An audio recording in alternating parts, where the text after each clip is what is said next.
my extra slides. There we go. So as Kim said, we are covering today where customer Holly, journeys. we are seeing your slides. Oh, great. No, Where I mean, like, you're not in slideshow mode. Oh, okay. So how do I change that?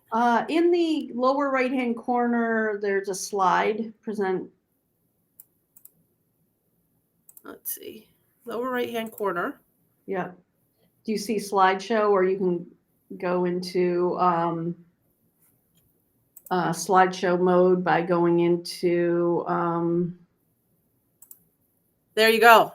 Okay. Is that better? It might be a little laggy. Okay. Does everybody see that? No, we're just seeing your PowerPoint presentation. It should be full screen at this point. No? No, we're not seeing it full screen. Okay. Well, keep going. We'll deal. Okay, are you sure? Yeah. Okay. So welcome to Customer Journeys and Content Strategies. It's going to be tough to cover everything today. Okay, so this is the other technical difficulty. There we go. I was frozen for a second. Kim introduced me. I am an audio engineer by trade, so a lot of times I can speak the technical side, which really helps in this field. But I service many different brands. And so if you're not familiar with NextCorps, we're a nonprofit that helps technology companies launch and grow.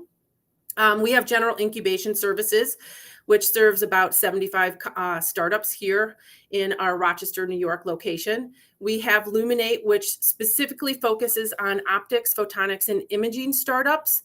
They come from all over the world to access the rich resources that exist in New York State. So I want you to all think that even though we're talking about manufacturing today, we could be a potential customer of yours if you represent a manufacturing firm or supplier that could help these startups get their hardware produced. Embark is our software program that helps professionals use no-code tools, and they don't have to quit their day jobs, and they can start a business, software business using those no-code tools and get started very quickly. As Kim said, we also work in climate tech. We have Venture for Climate Tech that offers very early stage programming for startups to help them get ready for their first customers and for their first sales and for their first investors. And then we have Scale for Climate Tech that really is one of 5 programs that we know in the nation that offers curriculum to companies that aren't familiar with the manufacturing process but need to start building some type of system or hardware product. And I'm going to interrupt you because we're not seeing your slides. So I have your slides, so I will present my screen. Okay. Sorry. Share. And now I'm going to go into PowerPoint mode and we shall see. Okay, go ahead. So are you on the same slide? Because I'm seeing what I used to see. I didn't see any interruption. Non-profit technology companies launching. Okay, great. And then I'll just tell you when to advance. Sure. And then we have Growth Services, which Kim mentioned. We are the MEP Center for Rochester and the Finger Lakes area. So we're very familiar with helping manufacturers develop those capital improvement projects or any type of planning, marketing strategies, things like that to improve their business and remain competitive. Next slide. Okay, here's where the technical difficulties continue because I don't see you advancing slides. Okay. Does everyone's Steve Melito, can you tell me whether you can see? Okay, I can see the agenda, very small. Okay, so I'm going to go into just to follow along your own. Don't worry about it. Just tell me if just keep going and just tell me to advance and just trust that I'm on the slide that you're on. Wonderful. So our agenda today is really starting to look at how you use customer journey mapping and how you can get started in documenting your own journey for your own clients, where opportunities exist that a lot of people aren't looking at, and then how to leverage a content strategy to help you start to create those touch points around the customer journey so that you are successful in moving them from no awareness about your company at all to a converted customer and then a repeat customer. Next slide. So if we look at the manufacturing landscape today, especially for marketing, next slide, we know that it's really changing. And so it used to be where sales reps did the majority of the work. There was a lot of consultation back and forth, proposals were done. But the reality today is only 5% of the customer's time is now spent directly with reps in the B2B sales journey. And 2/3 of that time, of customers' time, is really behind the scenes learning about your companies from information that they find. And then complicating the problem even more is that about 70% of customers really choose a company by their individual experience that they provide. And so these are kind of competing priorities that really create a little nerve-wracking experience for marketing because they have to kind of be all things to all people. Next slide. And so really what this transition looks like is sales reps are now just one channel to customers, and marketing has to work a little bit harder to close those connections and those gaps that might exist in the customer really decision-making process. And you really need to start to balance offline activities with your online activities to make sure that you have an appropriate marketing balance so that people can really feel nurtured around that customer journey. And to do that, we really need to integrate more tightly between marketing and sales throughout the process to make sure that we're refining those touch points and really delivering an optimum experience for customers. Next slide. So the big question becomes, how do you know where to reach prospects, what to say, how to say it, in what marketing format, and when's the most appropriate time to serve up this content? And oh, by the way, do it cost effectively so that everyone's happy. And that's where I like to say that even when people think that they can market and everyone's a marketer and everyone has an opinion about something, it really is an art and a science behind what we do.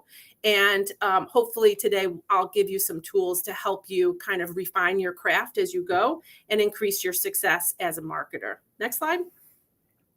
So the way that we answer that question really is starting to look at a customer journey. And this is just one example of a customer journey map. There are so many different formats for customer journey. You kind of have to pick the one that is right for you in terms of developing something that really coincides with how your business operates and how your customers make decisions. But basically, a customer journey map is essentially a roadmap for how customers interact with your brand throughout that decision-making process. Next slide. So we always want to say, how do we start this process? So there's the buying cycles that exist in the way that people purchase your products, and that's the best place to start. So I just pulled up two. This could differ for your own organization or the organization that you support based on what they buy and sell or process. But the top one is an industrial buying cycle. There's a need. The customer does research.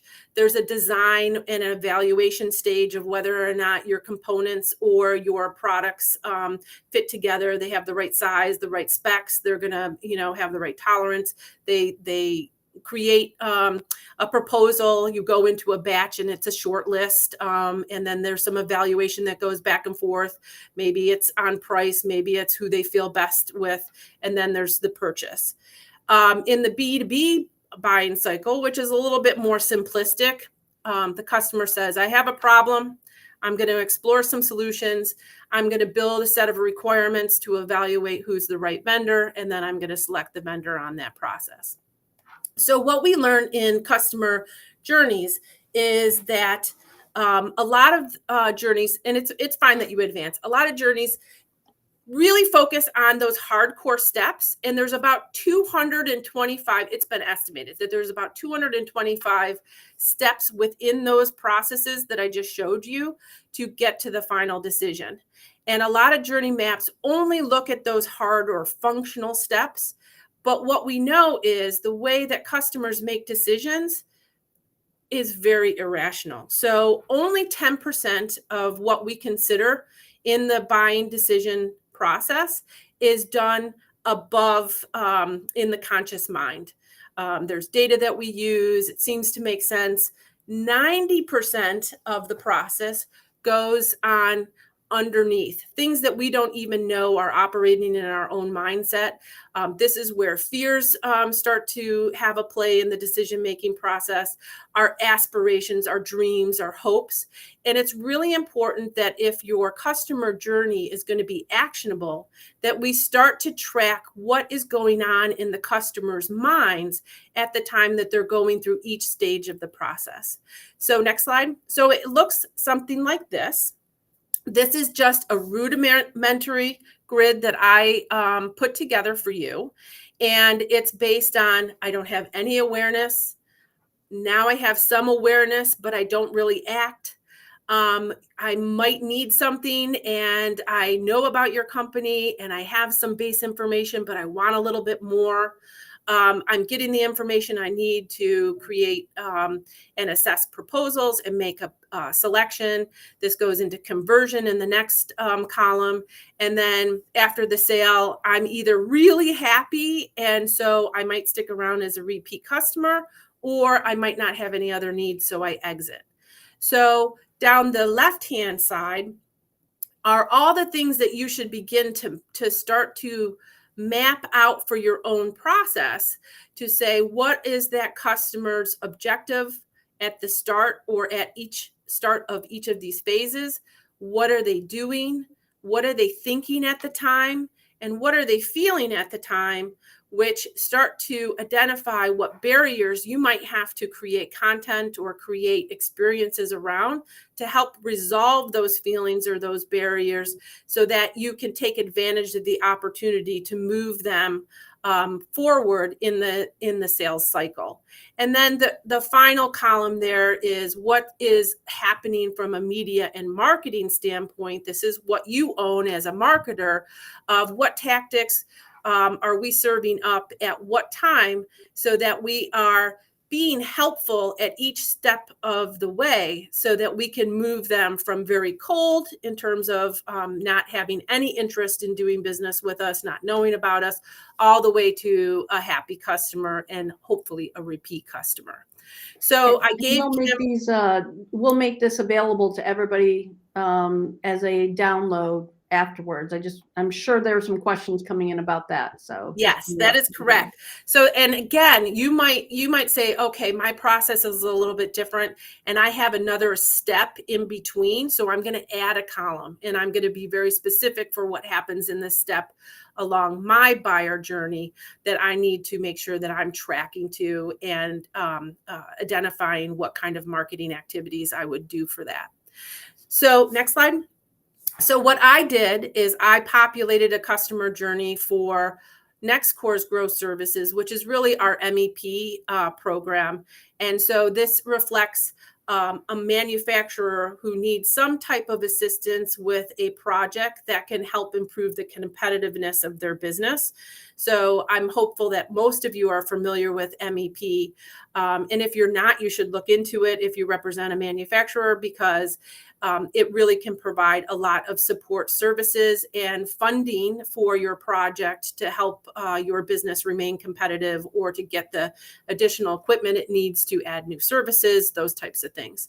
So in my example, and I'm not going to read through everything within this, but this is just here to clarify how you start to build out your customer journey so that it is more actionable in that bottom half for you to identify what are the marketing priorities that you really should invest in, so that you are knowing that you're serving up or touching the customer where they need to be along that sales cycle.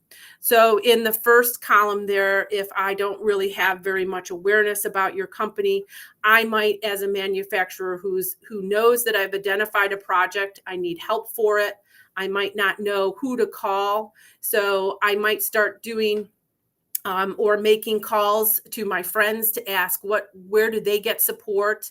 I might be postponing projects because I might not have money for it at the time. I might be thinking there's nothing available to help me, or I don't know who to trust. I might be doing business as usual. I might be having my blinders on and entrusting somebody else maybe to start to look into this information. Or I might feel anxious and overwhelmed and just want somebody to help me through the process. Or if I'm really being served a lot of content that is just focused on lead gen, I might be really feeling like I'm sold to, and that might be a really big turnoff. So you always have to balance how much lead gen do I do versus general awareness. From a barriers perspective, I think, you'd have to live under a rock right now if you didn't know that we might be headed into a recession. There's a lot of talk about that. So as a decision maker, I'm thinking maybe this isn't the right time. If there is support, maybe I can be convinced that it's the right time. I might be experiencing some market share shrinkage because people are hesitant to fund certain projects at this time, and I might be worried about that. So from an opportunity standpoint, I could be enhancing some relationship building exercises through some sales calls. I might be serving up some advertising. I might start doing some more articles about how how some customers have used my products or services to better their manufacturing organization. And I might be going to websites to make sure that, oh, you have something that I might need to find some more information about it. And so at the awareness stage, it's kind of similar. I might still be, even though I might know about you and I might have some additional, new information that we might be able to work together, I might be skeptical. I know for a lot of programs that offer some funding assistance, it seems too good to be true. So I really need to understand, where does that money come from, and what's the strings attached, and how can I take advantage of it in a way that makes me feel safe and that it's okay. In the warm stage, I might be working with a consultant, and they might be engaging others to put together a proposal for our organization. They might be helping me evaluate those proposals. They might be giving me already vetted consultants or providers of what I need, so it makes the decision a little bit safer. So what are we doing from an opportunity standpoint at that stage? We're giving them a proposal, but are there other things that we can build in from touch point standpoint that make that whole process a little bit easier? Is there an evaluation calculator or some tips of where people might make wrong decisions based on factors that might be hidden, like hidden costs? And this is an opportunity where maybe a call from a CEO that worked with your organization might be great to put them in touch with this prospective customer, so that they can talk from CEO to CEO about the value of engaging your organization and becoming a customer. And then at the conversion, same type of thing. So we can, spend all day going through this and making some hypothesis, but this is what I really want you to get into practice, is really starting to talk through what happens at each stage, what might I be thinking, feeling, believing, and what might be helpful to get me over that hump or that barrier that makes me feel a little bit more comfortable in signing on the dotted line. Next slide. So then comes the questions of like, well, how do I get started doing this journey working or this journey mapping so that I can make something actionable for my own organization or for my client? Next slide. So the best place to start is with your customer. And I know every organization has a big customer base. So you say, well, what type of customer? And this gets into all the kinds of marketing conversations that we have. Do I need to do segmentation? Do I need to do different profiles for each segment? And you can start and think, oh my gosh, I have to do all these things and it's overwhelming. I'm telling you, just step back and say, who is your best customer?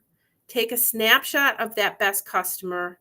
Ask them who's involved in the decision making, what gets in the way of your success, where do you get trusted information, and how do you prefer to get that information? And these answers are what helps you populate the thinking, feeling, believing sections of your journey map.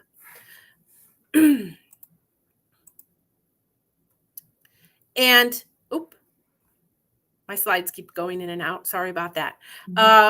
So that's the best way to do that. And when you go through this process, this is where you can really start to work directly with your sales team, because sometimes it requires them to go out and make a phone call to the best customer and say, hey, can you spend 10 minutes just talking to me about these basic questions?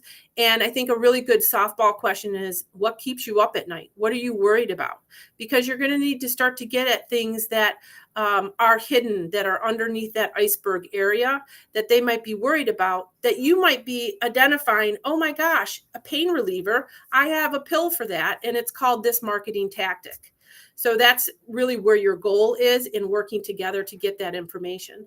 So then you take the next step and you say, how can we connect our value so that we can really help customers relieve those pains and really understand the value of how we can help them be more competitive and increase their revenue.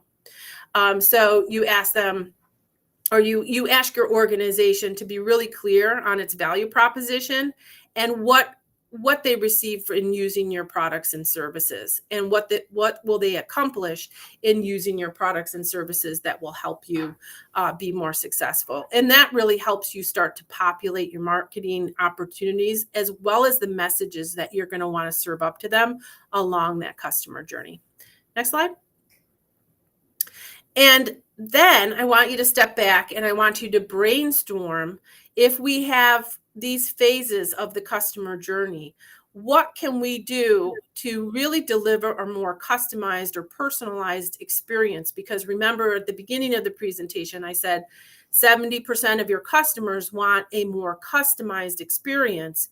And the thing you need to remember is it's not really as important about what you do. By a factor of 3, what you do is not nearly important as how it makes them feel. So we have a really good grocery store here that started here. It's Wegmans. I hope you all are familiar with Wegmans. Wegmans is a commodity. It's a grocery store that sells food just like other grocery stores. A canned good is a canned good is a canned good. So the way that they differentiate, and up until recently, they really didn't spend very much money on marketing. They spent it on experiential branding. So when you are in the store and you can't find something and a sales clerk sees you looking around, they go up to you and they say, oh, did you find everything that you needed today? And you say, oh, no, as a matter of fact, I'm looking for this type of dog food. And sometimes they'll say it's either in aisle 11B, or they'll say, I just stocked that aisle. Let me walk you to it and make sure that you find what you need. That's a personalized touch point that makes you feel, oh my gosh, I'm so important to them that they dropped whatever they were doing to make sure that I found what I needed today. And it doesn't cost a lot to do those things. So when you're looking at the steps in the journey, you can find these kinds of nuggets, or these gems that I call it, to say, we're going to do this and we're going to do it a little bit differently than our competitors. And that's what really is going to make us stand out. So it might be, our team is going to commit to returning your sales inquiry within 24 hours.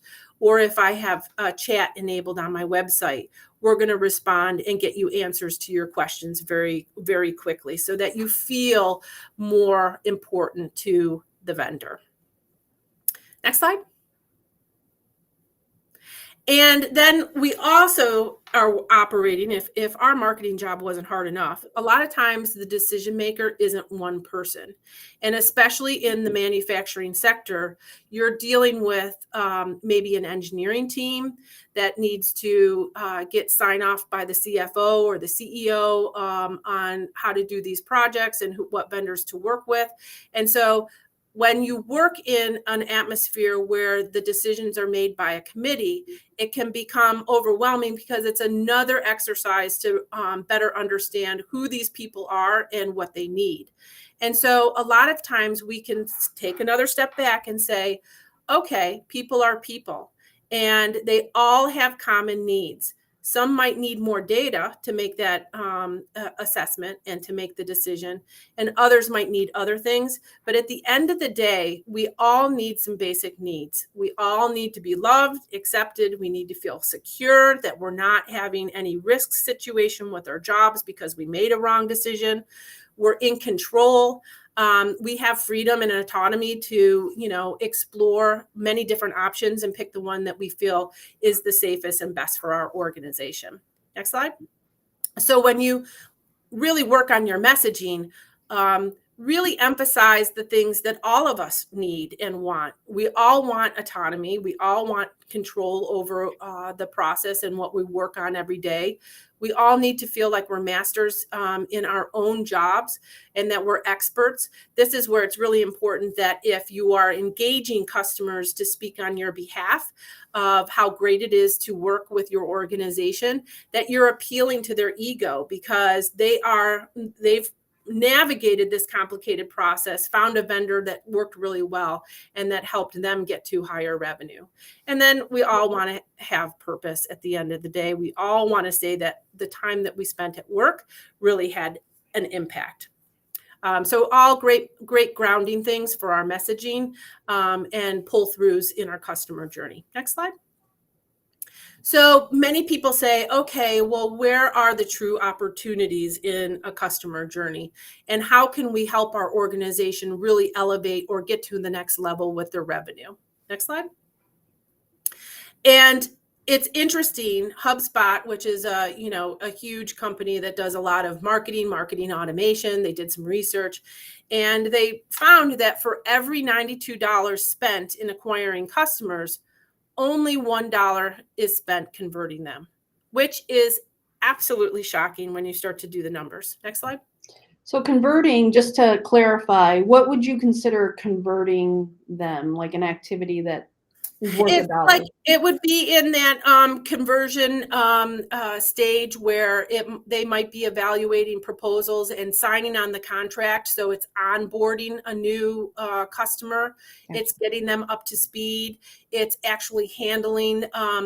It's the marketing that takes place when they're in process of being a new customer, experiencing your products for the first time or the second time or the third time.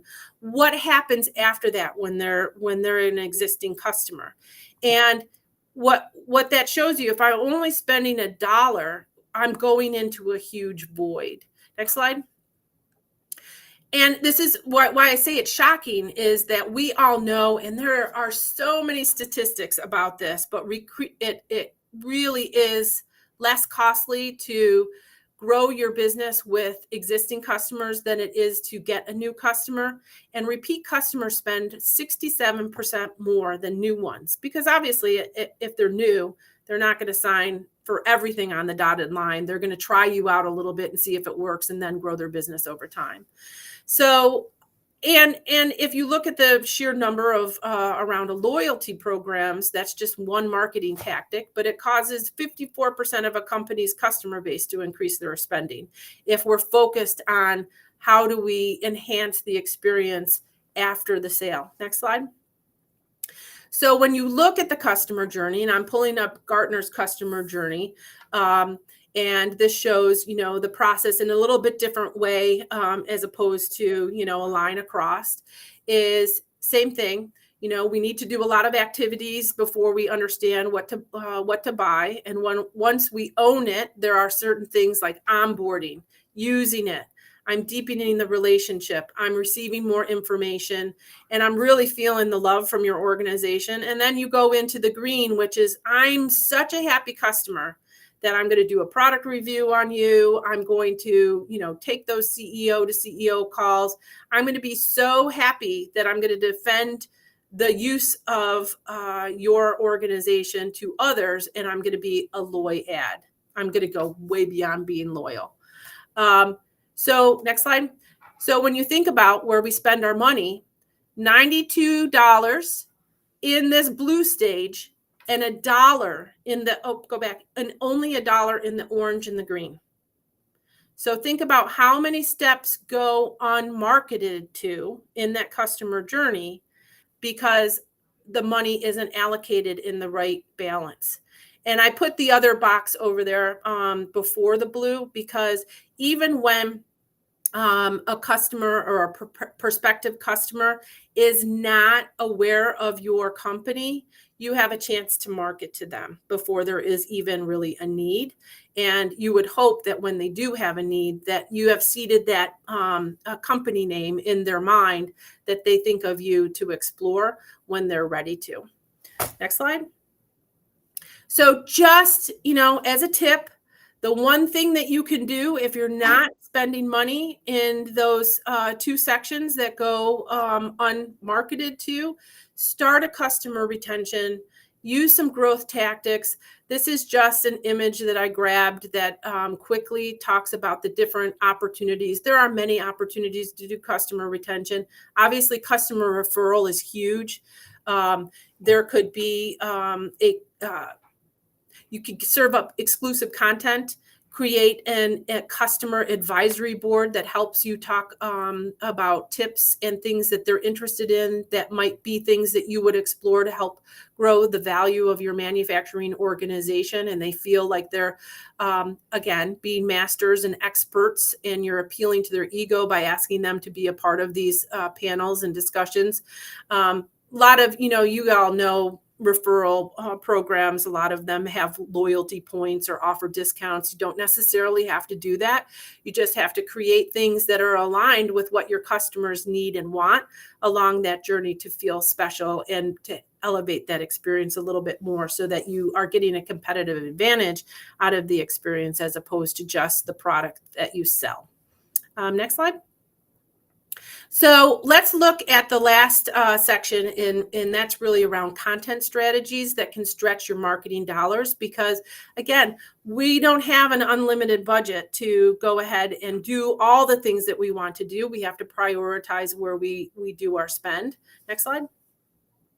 So one of the things that I really focus on and I teach my staff to do is let's come up with a big idea that if we create content for that big idea, we can slice that content across a number of different marketing tactics so that we're only making the investment, the primary investment in the content once, but we're repurposing it over and over and over in different formats to extend our ROI, our initial investment and return on that content. But we're also creating really good brand consistency in our voice and how we show up to the marketplace because we're beating the same drum around the different tactical elements. So for example, I might have an offer and I create a landing page on the website for that offer. And I might do some multimedia teasers to talk about what that offer is and drive more people to that landing page. I might have a gated piece to that where I collect people's information so that I can grab their email and market to them. I'm going to give little slices around that offer to my sales team, and they're going to talk about it, and they're going to drive more people to the landing page. Or it might be something that I repackage that they can hand off to their customers as a leave behind. It might be something that I can go ahead and pitch an abstract to a trade show and get on the speaking circuit and speak there. And maybe if it really has news value, I might be able to pitch it to the media to get some coverage. or I might do some digital advertising to direct more people to that landing page to find out. So you're creating this circle of steam or momentum, like I like to call it, but you're really taking that big idea and just kind of shifting it across tactical elements. Next slide. So I put a couple of ideas in here for you that if you don't have a lot of marketing dollars to work with, one big idea is just around, and a lot of people think the big idea has to be so highly creative and I need a creative team to be working on this big concept or this big idea. It really doesn't have to be that way. It can be something rooted in really what you need out of the customer journey. And if we know that 70%, or not 70%, but 2/3 of the time that is spent trying to find a vendor is them looking for information about you and doing that kind of evaluation and comparison before you even make the short list, you really need to make sure that they can find you when they're searching for a particular vendor with your expertise. So the one thing that you can do is to say, okay, my big idea is I'm really going to focus on making sure that prospects can find us. And I'm going to optimize my content for search and really answer the question in everything that I do. Can you do what I need you to do from a customer perspective? So on your website, you really need to have detailed information. Do you have specs? Do you have pricing? Do you have lead times? Do you communicate the stock levels that you have so that people know that if they engage with you, that you're ready to run with the project? Do you do quality assurance? There's a lot of fear and concerns about fake product or security issues or materials issues with manufacturing parts, making sure that that your customers know that you have it handled and this is how you handle it, really starts to calm those fears and those feelings that we talked about as a part of the journey earlier on. Tapping into free directories is a given. Even though we tap into them and we know that some of our profiles are there, I would say, have you as a marketer said, okay, everyone in our company that has a LinkedIn account should be using these 2 sentences to describe our company. And a lot of times we forget to do that. We just assume that our employees know our business enough that they'll put the description down. But what they could do is then you might have 500 different descriptions and they're creating confusion in the customer's eyes. And most of these sites here, and I just listed a handful of them, but they all have an About tab where you can go in and make sure that you are using appropriate language to describe your company. Just make sure that it's consistent throughout. Using online sourcing platforms like thomasnet.com, where millions of users are going every year to find vendors who can help them with their manufacturing products. Really important that you either invest in it or that you use the free service to just get your base description up there and go back and check on these descriptions. I would say I'm giving you advice, but even my team doesn't do it as well as I would like them to do it just because we don't have the bandwidth to go back and do the internet search and see where things pop up. NextCorps changed its name 5 years ago. It's been around for 35 years. For the first 30 years, it was High Tech Rochester.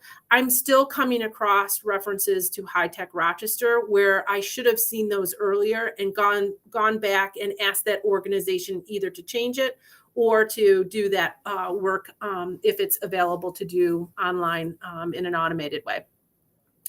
Integrate keywords into your website content in the headlines in particular, so that when people are searching for a particular materials manufacturing, it shows up and you're starting to elevate your ranking when people search for help in that. Make sure you're using your MEP centers, that they know about you and that they can refer you to potential customers, and that partners like MEP consultants know your strengths and are ready to talk about and share your contact information. And then make sure that you share your new capabilities and update those listings over time. Next slide. And then just another big idea, and it's a simple idea, but we're not handling rocket science today, but be a resource. So when people talk about Where does my budget really go? There was a really good strategy analysis years ago done by the Association of Advertising Strategists.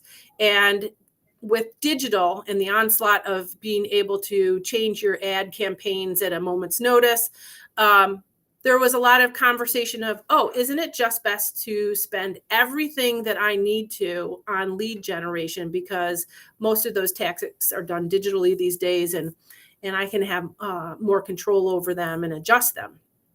And what they did is the research found that those that took their spending away from general awareness activities really lost market share in the end. And so what I want you to think about is, when you look at your customer journey, you really should be going for, they found the perfect balance to be about a 70 to 30% split, 70% spent on lead gen activities, and then the other 30% or 35, 65 on general awareness activities, so that you're creating a big sphere of awareness and then using your targeting to get you to the next level.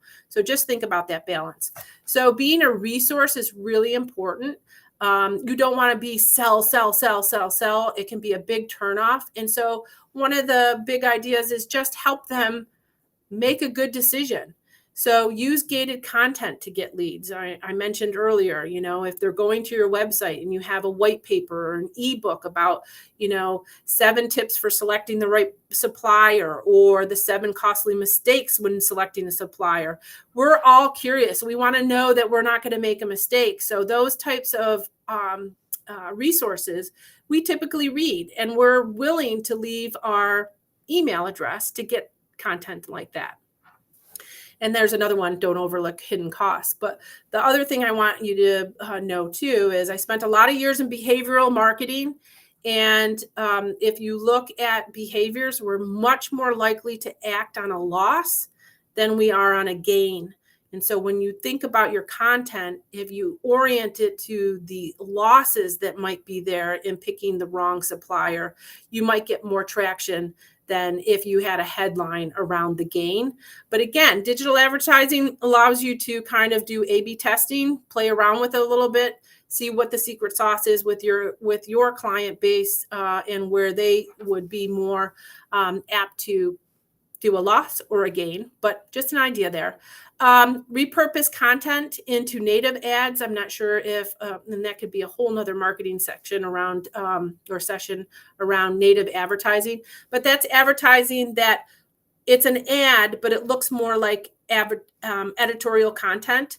So you could even take some of the article titles from above, turn it into a native ad. We just did that for our recruitment for Luminate to find startups from around the world. And we found that ad actually performed a lot higher than our other banner ads around, could you use $1 million?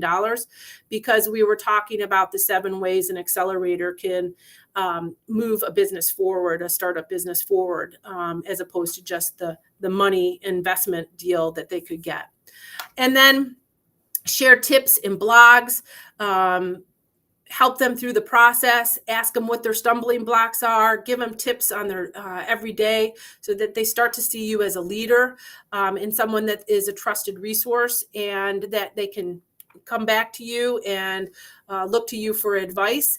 And then also, again, just make sure that even if you're a resource, that you are checking in with existing customers, that you are getting ready to do cross-selling conversations with them, or upselling. Hey, are you working on your next project? I'd really like to check in with you. What can we do to help you?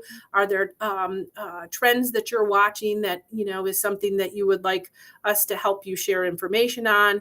Give a webinar. Those are the kinds of things that can really be a big idea that can help you create those touch points that are really powerful along the customer journey to get them to convert and be a friend for life, or a customer for life, hopefully. Next slide. And then final tips. The last thing I want to leave you is, even though we showed the journey in a linear process, journeys aren't linear. There are many activities that go on simultaneously. And so it's really important for you to look at your marketing roadmap along the journey, and also work with your sales team to understand that we're augmenting activities along the journey when we've got multiple things going on at one time, as opposed to bombarding them and confusing them because we have too much going on. Be patient. Measure and adjust your strategy and your tactics that you use to get to the optimal secret sauce. Hopefully we're never done in marketing, that we can always do better, but there is a lot of data available now that can help you if you start to put that tracking devices in to be able to measure over time. And remember, I just left you this little picture here. It can be fun to be memorable along the customer journey. We had Thor Labs in yesterday. We had a trade show where we introduced the Luminate teams, who have a lot of money to spend in this region, to vendors in this area that might be able to help them. And they love to bring little treats for humans. They're little lab snacks, but inside it has a lot of good candy and snacks. And then you can reuse the box, and it's a memento that, stays with you a long time. But never think that people aren't human and that they want to have fun. And I hope you have fun in doing your own customer journey. And next slide, I'm just going to leave you with my email address. If you have any questions, please make sure that you reach out. I'm here to help. Thank you, Holly. We'll definitely share your information. I just wanted to see if there are any questions. Yes, there will definitely be a recording of this webinar. I really think that there was so much awesome content, Holly, in that proposal, in the presentation. Holly will be at the NextCorps table for a few more minutes. I know we only have 10 minutes left, but feel free to catch up with her afterwards. I also wanted to remind people of our next Infused, which is going to be our in-person workshop. The in-person workshop is going to be September 19th.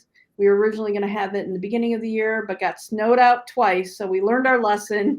September 19th should be nice. If there's snow, I don't know what I'm going to do, but it'll be awesome. Chris Cafario from Chief Operating Officer of DVIRC, the PA MEP is going to be presenting all day, but we're going to mix it up. There's going to be a presentation and then a working group where we'll all work through a very similar exercise. You saw Holly's worksheet there that had the customer journey, and you could start filling it in. And that's what we're going to be doing, things like that in the workshop, where we'll do some instruction, then work on a worksheet together as a team. Then we'll do some more instruction, another helpful tool. So by the time you're done with the in-person workshop, you're going to have a tool set for you to use and take home with you. All right. Well, we'll get back to the tables, and thank you again, Holly.